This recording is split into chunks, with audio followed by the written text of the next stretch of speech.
La dernière fois, j'étais chez le dermatologue et il m'a dit quelque chose qui m'a fait vachement réfléchir ces derniers temps. Si tu es bronzé, c'est que tu es en mauvaise santé. Je vous avoue, quand il m'a dit ça, j'ai été un peu étonné parce que certainement que vous comme moi, on associe le bronzage à un mode de vie de type vacances. On passe notre vie dehors à faire du sport, à bien manger, à sécréter de la vitamine D, à faire plein de choses qui en fait nous rendent en meilleure santé. Généralement, quand on sort de vacances, on est tout bronzé et les gens nous disent « Oh, tu as bonne mine, tu as pris des couleurs ». Donc, finalement, on associe un petit peu être bronzé à être en bonne santé. Sauf qu'en fait, en faisant mes recherches, je me suis rendu compte que mon raisonnement il était éclaté au sol, parce que j'oubliais un dicton très célèbre, corrélation ne veut pas dire causalité. Eh Robert, c'est pas parce que je bois une bière que je vais être bourré, d'accord? Ah, certainement qu'un petit peu. En effet, le fait d'être bronzé ne cause pas une bonne santé, et peut-être même l'inverse. Dans mon cas, je suis bronzé quand je reviens de vacances, tout autant que je suis en meilleure santé qu'avant ces vacances, parce qu'au cours de ces vacances, j'ai pu me reposer, faire plus de sport, mieux manger, que pendant mon train-train habituel de parisien. Et mon bronzage n'y est pour rien, je suis juste bronzé au même moment que je suis en bonne santé. C'est une corrélation et pas une causalité. Et comme je vous l'ai un petit peu annoncé, dans cette vidéo, vous allez apprendre qu'être bronzé, ça n'a absolument rien à voir avec la bonne santé. Mais d'abord, la question que tout le monde se pose, et certainement toi là qui regarde cette vidéo là, c'est depuis quand est-ce qu'on veut être bronzé? Depuis quand c'est une obsession? Il faut savoir que de base, nous les Français, on n'a pas toujours été des fans du bronzage. D'ailleurs, avant le XXe siècle, plus vous étiez pâle, et plus les gens pensaient que vous étiez riche. Si vous étiez bronzé, ça voulait dire que vous étiez du peuple, que vous travailliez de longues heures dehors, alors que si vous étiez pâle, ça voulait au contraire dire que vous étiez un giga aristocrate pété de thunes, qui n'en branlait pas une dans son château, plutôt cool quoi. Le truc de fou, c'est que cette perception du bronzage, elle a complètement changé en France, à cause d'une personne, Madame Coco Chanel. Pour la petite histoire, Coco était partie au bord du yacht de son pote qui était simplement le petit duc de Westminster, alors on n'a pas tous les mêmes potes, pour un petit séjour, pas piquer des hannetons sur la côte d'Azur dans l'optique de se dorer la pilule. Sauf que voilà, on se sait, à trop se dorer la pilule elle crame, elle prend feu, elle explose, tout ce que vous voulez, enfin bref, Coco s'est tapé le coup de soleil de sa carrière, et évidemment, quand elle revient de son petit voyage en yacht, elle était super bronzée, et en tant que bonne influenceuse avant l'heure, elle ne s'est pas cachée, et ça a fait la une des journaux, tout le monde a voulu être bronzé.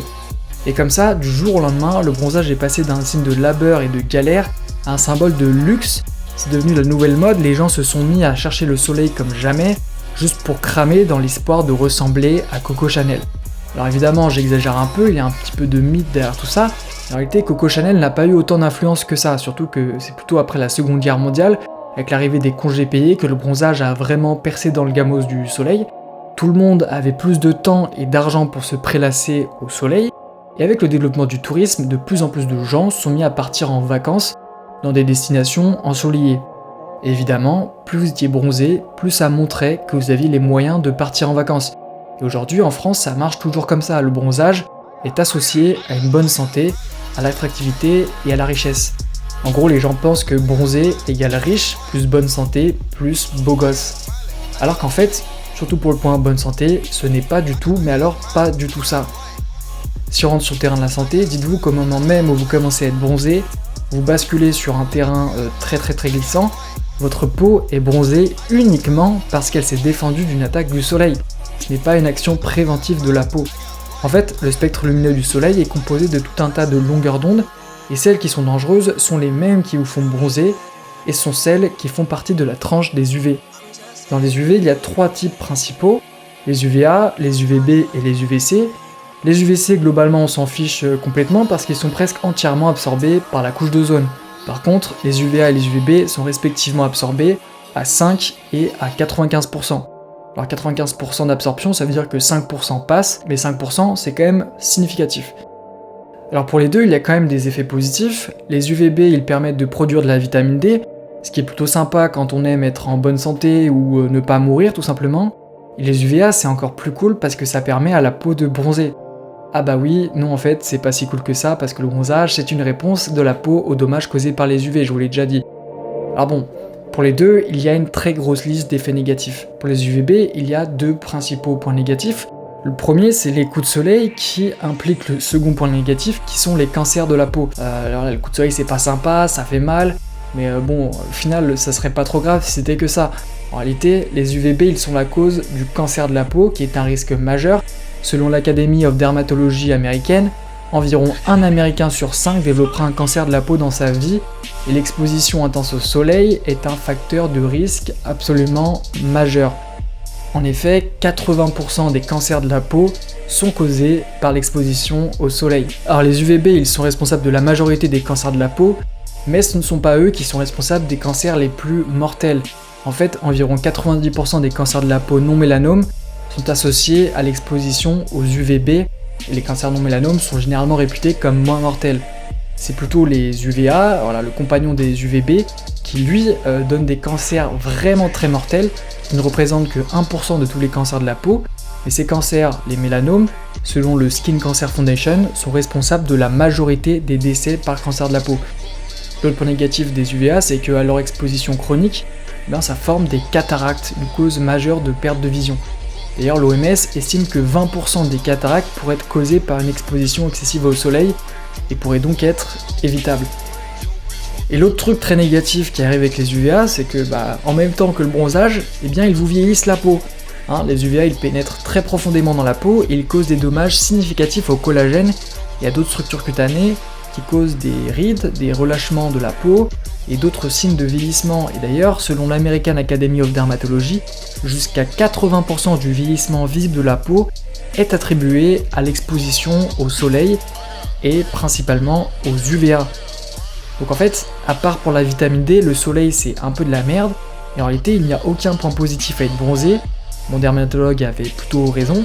Être bronzé c'est un signe de mauvaise santé, et ce qu'on associe habituellement au teint laid est en fait un contresens. Bronzage n'est pas égal à richesse plus santé plus attractivité, mais plutôt à manque de connaissances plus risque de mortalité élevé plus peau de mauvaise qualité. En gros, plus vous êtes bronzé, plus vous avez de chances de mourir tôt et avec une peau de moins bonne qualité que celui qui aura mis de la crème solaire tous les jours de son existence. Parce que oui, figurez-vous, les UVA passent à travers les nuages et sont d'énergie constante toute l'année. Je vous le rappelle, les UVA ce sont les UV qui causent le bronzage, mais aussi ceux qui causent le vieillissement de la peau. Et comme ils passent à travers les nuages et qu'ils ne fluctuent pas en énergie tout au long de l'année, dites-vous qu'il faut mettre de la crème solaire tous les jours. Alors vous devez vous dire, mais pourtant l'hiver, je ne bronze pas, je ne bronze que l'été, ce que tu racontes c'est de la merde. Et non, c'est encore le même dicton, corrélation ne veut pas dire causalité. Si vous ne bronzez pas l'hiver, c'est simplement parce que vous n'allez pas bronzer sur la plage, parce que bronzer sur la plage, ça signifie rester 2 heures assis sur du sable. L'hiver, c'est pas incroyable, étant donné qu'il fait généralement pas forcément 30 degrés, mais plutôt autour des 10, voire des 0. On n'a pas trop envie de bronzer sur la plage. Et pourtant, dites-vous que si vous alliez vous allonger 2 heures sur la plage en plein hiver, sans crème solaire, vous en ressortiriez aussi bronzé, ou du moins aussi cramé, qu'en plein été. Donc en fait, la conclusion de la vidéo, elle est que même l'hiver, vous devez mettre de la crème solaire. Je dis même l'hiver, mais c'est même l'été, c'est même l'automne, c'est même le printemps, c'est toutes les 3 heures, et c'est tout le temps que vous sortez dehors. Vous n'avez pas le choix, sinon vous allez mourir.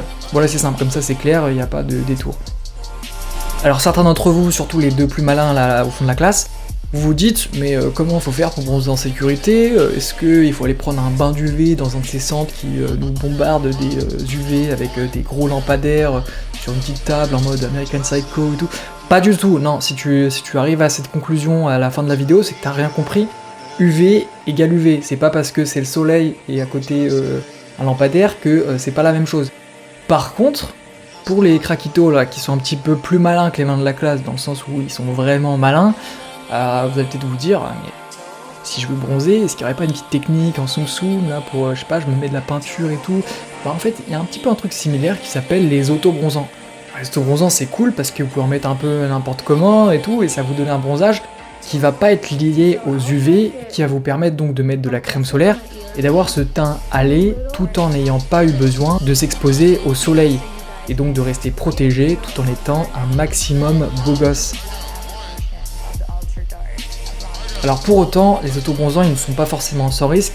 Dire si vous ne mettez pas de crème solaire mais que vous mettez de l'autobronzant, vous avez une peau plus à risque que quelqu'un qui n'a pas mis de crème solaire et qui n'a par contre pas mis d'autobronzant. Donc voilà, mollo mollo sur l'autobronzant, je veux pas vous voir vous tartiner le visage matin, midi et soir. C'est la crème solaire oui, l'autobronzant, mollo mollo. En conclusion, je suis sûr que même avant cette vidéo, on était tous plus ou moins conscients des risques de l'exposition au soleil. Mais alors c'est vrai que le fait qu'il faille mettre une crème solaire tous les jours de l'année, c'était une sacrée nouvelle pour vous. Mais rappelez-vous d'une chose, préférez-vous être bronzé 2 mois dans l'année et avoir une peau 80% plus vieille, ou être bronzé 0 mois dans l'année et éviter ces 80% de vieillissage en plus? Moi je pense que la question, elle est vite répondue honnêtement. You look lonely.